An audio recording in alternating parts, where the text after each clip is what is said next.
From the Skyterra Wellness Retreat, this is the Inspired Intentions Podcast, where we help people build the skills and mindset to live a healthy life. Hey everyone, before we dive in, I just want to give you a quick heads up. We had some technical difficulties with this recording, and there's a little bit of static in the audio. We debated re-recording, but the conversation was just too good. We didn't think we could really recreate the magic, so we appreciate you sticking with us. We promise this content is worth it. Ryan does a great job, and thanks for listening, and we do hope that you enjoy this episode. Welcome, listeners, to another episode of the Inspired Intentions Podcast. My name is Alan, and I am joined today by our fitness director and Lose Smart director, Ryan, to talk to us all about Norwegian 4x4. And Ryan, I have something I want to say about you. All right. I am always really impressed by how you are always looking for the next thing. I have this feeling, and I want you to confirm or deny, that in what little free time you have between your family and work and everything else you have going on in your life, you're always looking and doing research about something new. Yeah, I think that's probably really accurate. And I appreciate the compliment, Alan. Thank you. Of course. Yeah, I think it's something that's always been a motivator for me. Even from a young age, I think I've always been looking for the next thing. You know, how could I get the edge, whether it was, you know, in sports or whether it was just my own health and wellness. So that's the reason why I love digging into these kinds of topics, looking for what's the most recent research on these kinds of ideas, whether it be cold exposure like we've talked about in the past, or hopping in the sauna or strength training. So I think, Norwegian 4x4 training is no different. It's something that we know that works, and it just excites me. I think it's actually what drew me to this position at Skyterra, is just because it's an environment and an opportunity to share with our guests these tools that maybe they wouldn't know about otherwise. So I love it. It always pumps me up. Good. And this industry, like the wellness health industry, things are always changing. There's always new research. There has to be 1,000 studies going on at one time about all different health and wellness related things. So it's something we have to keep up with. Yeah, exactly. And I think sometimes we talk about this in our Fitness Redefined class, and it's that some of these tools have been around for a long time. It's that now we have the necessary means to assess how well they work. And sometimes it's something that's totally brand new, but oftentimes it's something that we've been doing for a while, and now we have a better way to measure it, and we have a better way of knowing that it actually does what it's intended to do. So it's great foreshadowing, because we're going to talk a little bit about that. Okay. Yeah. So let's dive right in. Ryan, for the listeners that have absolutely no idea what Norwegian 4x4 is, and to be honest, I don't have a great grasp on it either. What are the origins of this, and what is it? Yeah, I know it sounds a little strange, right? We're thinking, all right, Norway must be involved in some fashion, and we got this 4x4 situation. Are you on your hands and knees when you're doing it? Is that why it's 4x4? Yeah, good question. No, it doesn't have anything to do with being on the ground. Hopefully not. So essentially, this was a protocol that developed in Norway. This was in the 2000s, in the early 2000s. This is a interval-based protocol for us to help to strengthen our cardiovascular and our cardiorespiratory systems in the body. For those of us who are not familiar with interval training at all, interval training is it's a cardiovascular, cardiorespiratory approach, if you will, where we're attempting to elevate our heart rate into those higher heart rate zones, and then to follow those intense work periods with durations of rest, right? And we experience that in small bouts repeatedly. There's different formats for what interval training can look like. Norwegian 4x4 training is just one of the ways in which we can package interval training. So again, this happened in Norway. This was actually originally developed. There's a gentleman, Dr. Ulrich Wisloff, who was actually looking at how they could improve sport-specific outcomes. So this was really like sport-specific research. What they found was, through implementing this protocol, that the health benefits were able to be extended beyond just that demographic. You know, it wasn't just athletes that we could bring to the next level. We could also use Norwegian 4x4 training to help people who are heart compromised, people who maybe are less trained than your common athlete, and we could still see a lot of great benefit with it. So that's kind of like the early stages of Norwegian 4x4 training. Started in Norway. Yeah, started in Norway. Yep, and now we see it surfacing, all across the world. And when you say specific to sports, you mean like they were looking at professionals or college level and just how to make them more efficient, better? Correct. How could we improve, specifically, how could we improve VO2 max? So now we're talking about the body's efficiency at being able to deliver oxygen to the tissues, right? So we're thinking heart, lungs, muscle tissue. The more efficient we can be when it comes to oxygen delivery, the higher energy output we have, and you could see the correlations with sports. The longer you can run, the faster you can run. Yes. Yep. The more powerful you are. So that's again where it started, but then we realized, man, maybe there's applications to other groups of individuals, and that's exactly what they ended up seeing through the research. How are they doing the research? Do you know what they were doing? Yeah. So what I can tell you is that there was a specific study that was done. This was Dr. Benjamin Levine, conducted at the Institute of Exercise and Environmental Medicine. This was in Dallas. This was absolutely fascinating. So they essentially brought in a group of participants between the ages of 45 and 64, right? We're looking on average like in the 50 age range. What they did was they applied several different health protocols to this group of individuals. This included strength training. It also included lower intensity cardiovascular training, but they ensured that the Norwegian 4x4 protocol was being used at least once per week. And they were able to tease out these variables to make sure that it was in fact the Norwegian 4x4 training that was causing these increased health outcomes. Okay, interesting. So what took place in that study, and this is always where people become a little jaw dropped. So they had these individuals over the course of 2 years implementing these health protocols, but specifically, again, Norwegian 4x4 training. What they found was that over that 2-year time period, just by doing this type of training once per week, they were able to reverse heart aging by 20 years. What? And that's 20 years? 20-year reversal in heart aging. So we had these 50-year-olds whose hearts were looking like 30-year-old hearts. Wow. So it's pretty neat. Now, I know, for some of our listeners, you might be thinking, well, what is heart aging? That could be something to kind of chat about briefly. And I think just to keep it basic, as we age, our heart gets smaller and it gets stiffer. It's a great way to just kind of think about it. It's a muscle. Yep, that's it. So, it can atrophy in much the same way that other muscles atrophy.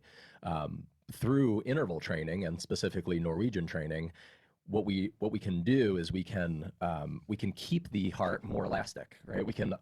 We can help to promote its pumping more efficiently. So we can increase things like heart stroke volume. With every beat of the heart, we're able to push more blood out into the body, delivering more oxygen. So that's really where we're able to see that reversal in heart aging. Just arterial stiffness is being diminished, right? So it's like keeping that vascular system pliable, efficient, working properly. So if somebody's going to do this and get those crazy benefits, what is the Norwegian 4x4 protocol? Like, what is it that somebody is actually doing? It's a really good question. This is where I'd like to just maybe throw in like a little caveat. I think interval training, and we probably have heard it termed high intensity interval training or HIIT training. Yeah. It can feel a little bit intimidating. It can feel off-putting, and that's because interval training requires that we bring our heart rate into those really high ranges. Sure. Right? So when you step into these types of experiences, especially if you step in fully, it can feel a bit uncomfortable, right? Our body might not be used to working as hard as it must work during interval-based training. But to bring it back to the question that you just asked, essentially what the 4x4 model looks like is we're going to have 4 separate experiences of very hard work that exists in a 4-minute block of time. Okay, so you're going to choose any piece of cardiovascular training equipment, which is actually the beauty of this model, is that I can do this on a treadmill. I can do this on a rower. I could do it on an elliptical. There's even, body weight exercises that, it would be demanding. It would be an experience for sure, but through the use of burpees or high intensity step ups, whatever it might be. But we're going to work as hard as we possibly can while maintaining that for 4 minutes. Okay. Once that 4 minutes is over, we're going to immediately follow a 3-minute recovery period. Okay. So that 3-minute recovery could look like you continuing to move your body, just at a much lesser intensity, lesser speed. Your goal during that recovery time period is to try to bring the heart rate back down into more of a zone 2 level, where we might be nasal breathing. We're in that 60 to 70% of our maximum heart rate zone on the recovery period.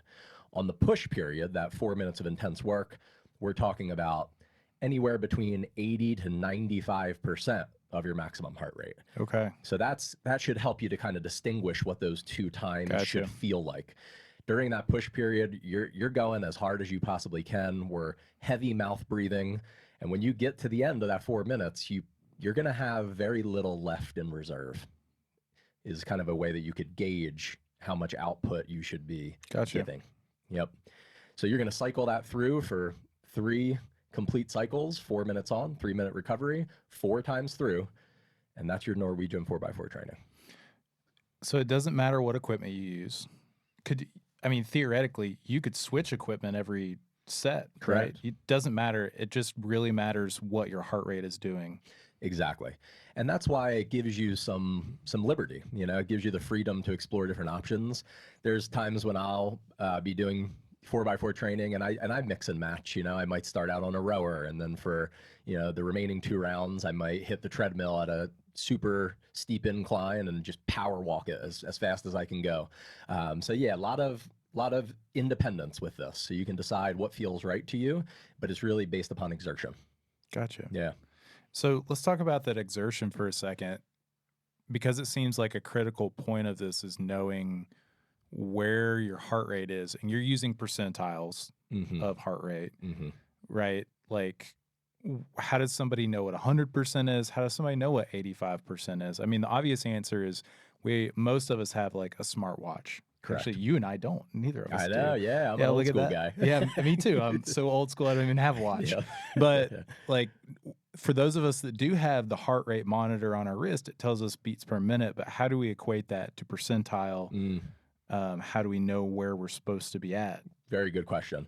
And I think if you are starting out, it can be quite helpful to know with more precision where your heart rate is during these times. That's especially true if you're talking about zone 2 training, which we've mentioned on the podcast before. But what we could do is, in fitness, we have used the equation 220 minus your age was a universal indicator for kind of your hypothetical maximum heart rate.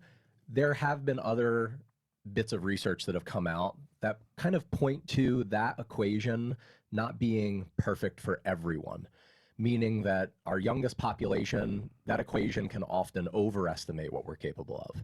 For our oldest population, that might underestimate our true capabilities. That's what I've noticed the most, yeah. Yeah, so now we've kind of adopted a different model that we use at Skyterra. It's a regression equation that is the number 208 minus 70% of your age.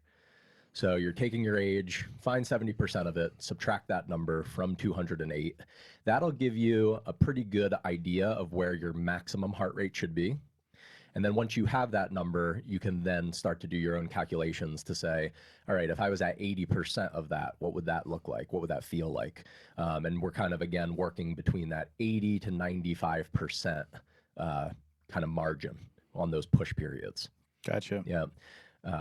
So the other thing that I said, it's important when you start out, I am at the point now where I know what full exertion feels like within that 4-minute block of time. I'm not checking my heart rate. Yeah. I know that I'm heavy mouth breathing during that time and that I feel spent at the end of it. Yeah. And I think that you'll be able to build that intuitiveness the more you do this type of work. With other interval training, your recovery time, should you be fully recovering if you are going 80, 5%, 90%? Yeah, I think so your goal again during your recovery period, if you can bring yourself back down into that 60 to 70% range, I think that's a good aim to have. It will really be based upon how hard you push during the 4 minutes, Right. and it'll also be based upon how trained you are. So I think for anybody who's just starting out, my suggestion to you would be find a pace that feels hard, but is a pace that's doable for a complete 4 minutes. Okay. It doesn't mean that you can't manipulate that during the experience. There's been times where I've probably come out of the gates a little too wild and crazy, and then I realize there's still another 2 minutes on the clock. So that's why I think there's some learning involved with this. You just got to have the experience, and even after a few rounds, you'll get a good sense of what could I sustain for 4 minutes, but feels really hard. Yeah, and the only reason why I ask it that way is, if somebody hits that first 3-minute recovery period and they're like, oh, I feel fine after 3 minutes, do you think that their first 4 minutes wasn't quite enough? That could be one. That could be one thing to consider, absolutely. Again, let's make sure that we think about how trained we are. Right. For those of us just starting out, you might hit that 4 minutes and you feel completely exhausted, and maybe the 3-minute recovery period you wish was 6 or 7 minutes long, right? So it'll be really kind of nuanced for each person. But I will tell you that the 3 minutes feels quite adequate. Okay. And I think that that's pretty universal. I've seen that with a lot of our guests here at Skyterra is you can see the exhaustion in their faces after that 4 minutes. They gave it their all. But after the 3-minute recovery period, they're ready to have at it again. So I think it's a nice breakdown. It gives you enough rest to get back at it for round 2. I do really like the sound of it because a lot of other intervals that I've even incorporated are in seconds when you talk about recovery. This feels, I don't want to say more obtainable because I feel like they're all obtainable, but it just feels more inviting. I agree. Yeah. I think, when you're doing like short, spicy interval work, it can feel even more intimidating in some ways that you got to give it 1,000% in those 30 seconds. You are giving it a good go during the 4-minute time period, but it can be paced a little differently than if you were to do, like a minute on or 30 minutes on or 30 seconds on rather. I really like it. I also like that within about 30 minutes, you have gotten a rock solid interval based training in for the week. So that's what we're looking for. So anybody who feels time restricted, it's like we could find 30 minutes. We could do it, I'll often refer to interval training just in general as a type of what we would call smart cardio. Yes. And it's smart for a lot of reasons, but the main one is you're being smart with your time. 100%. You don't need to be on the treadmill for an hour or 2 hours. You don't need to do X, Y, Z other thing. Yes. Being smart. Exactly. We know that interval training is also, it is muscle saving, and that's another real benefit to it is that it doesn't take the same exact form as strength training, but with that high intensity that you're bringing to the experience, it signals to the body. It presents a stimulus that says preserve muscle as opposed to shed muscle. If you were to do something that is long duration, this is the reason why when you look at, marathon runners, we're not looking at individuals that are carrying around lots of muscle mass because muscle is just energetically costly. So that's the other reason why interval training can be so powerful is that we can really train our heart and lungs while preserving muscle mass and not having to worry that we are catabolizing muscle for energy. Yeah. We're meant to move really slow for a long time or really fast for a short time. That's it. Sounds like we're taking benefit of that. Yeah. So you love this. I love the sound of it. I've never tried it before. What are our guests experiencing with it? What does this look like at Skyterra? How are we implementing it here? Yeah. So we decided that this was a class that could really enhance our cardiovascular programming. We've mentioned in previous episodes the importance of Zone 2 training as well, which has its own, unique set of benefits. But this is now a piece of our weekly schedule. It gives guests an opportunity once per week to come on down to the cardio zone, to work within their own fitness limits, because that's super important to remember as well. I certainly don't want anything that we've spoken about today to feel off-putting or to feel, so intimidating that it's not for you. It is for you. It's for everyone, right? Because we're all going to work to, different intensities within that 4 minutes. Right. But you can do 4 minutes. Each of us can. It doesn't matter what that looks like. We just want to make sure that it feels challenging. So that's what we do here at Skyterra now. This will be on our schedule weekly. And then I always kind of joke around with our guests when they leave that 4x4 training. I just tell them the same thing. I say, guys, you need to do this once per week for the next 2 years, just to match the study that we talked about. And, even that I think is encouraging, because it seems doable. 2 years seems long, but to do something once per week, you could do it. Yeah, just like I was similar thought to the interval training. Like it seems friendly. Yeah, it's inviting. It really is. It really is. So how can a listener do this at home if they can't make it to Skyterra right now, or if they're wanting to try it before they come? Yeah, really good question. We mentioned there's lots of different modalities that you can explore. I think anyone who has a piece of cardio equipment at home, you're all set. You're ready to go. You're just going to use those time frames that we mentioned to guide the way. And if you don't have any cardio equipment at all, I sometimes will encourage, the use of like a stepper or even a set of stairs in your house. Yeah. Just really pushing yourself at a higher pace, up, down, up, down, up, down repeatedly. If you could sustain that for 4 minutes, really get that heart rate up, that's something that you could try to leverage from home. I do get the question occasionally, can you do this type of training outdoors? Potentially, depending on how trained you are. If you're someone who does a lot of cardiovascular training, you might find it difficult to reach that type of exertion just through a walking based pattern. Yeah. But if you were committed to a very fast, run, a hard run that you could do for 4 minutes followed by a 3-minute walking pace, so again, it's going to be contingent on where you're at in your training progressions. But I don't think it excludes anyone. I think we can find a way to get that heart rate up for the amount of time that we need to. An idea, you could put a heavy backpack on and go up a hill. Absolutely. And as long as you can find an opportunity to get that recovery period in between, then yeah, you could certainly do that.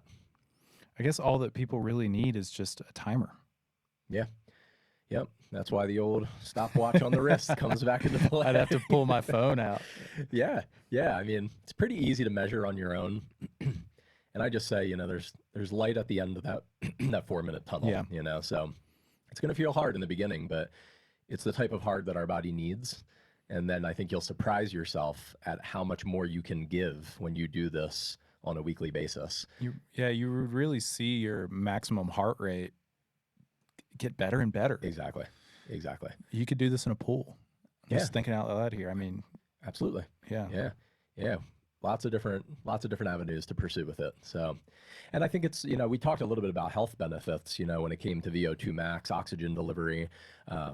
There are other benefits with interval training when it comes to, mitochondrial biogenesis, the adaptations of the mitochondria in our cells, those battery packs that produce energy in the cell. They adapt, they strengthen. We see these benefits in zone 2 as well. You're giving your body a ton of good when you implement this protocol. All right. So even though it's going to feel hard, all right, when you're done with it and you've given yourself a good 30-minute workout, you can walk away from that knowing that you are giving yourself health and longevity back. Keep thinking about that heart aging study that we talked about.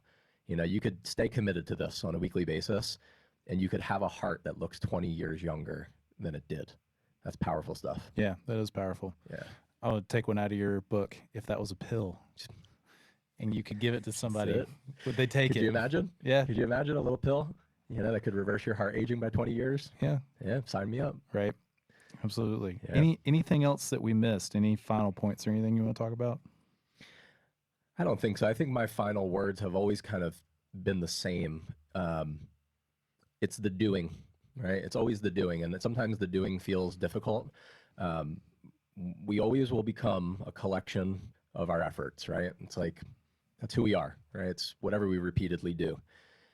And sometimes the doing is challenging, but when you have something to lean on, such as a protocol like this, it makes the doing a little easier, right? It takes the guesswork out of it. You're Yeah. not stepping into the gym or hopping on your own treadmill, not knowing what it is that you need to do. We know what to do.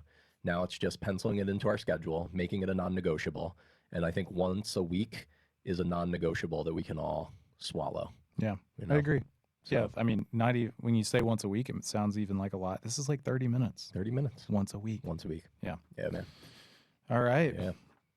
Well, Ryan, I appreciate you coming on here and breaking this down for me. I feel like I know so much more. I can sell this stronger to our guests now. It's something that I'm wanting to give a try. Yeah, absolutely. I'll be up there once a week. So Love a rower. I might come up there with yeah, you. we got a lot of treadmills up there. So All right.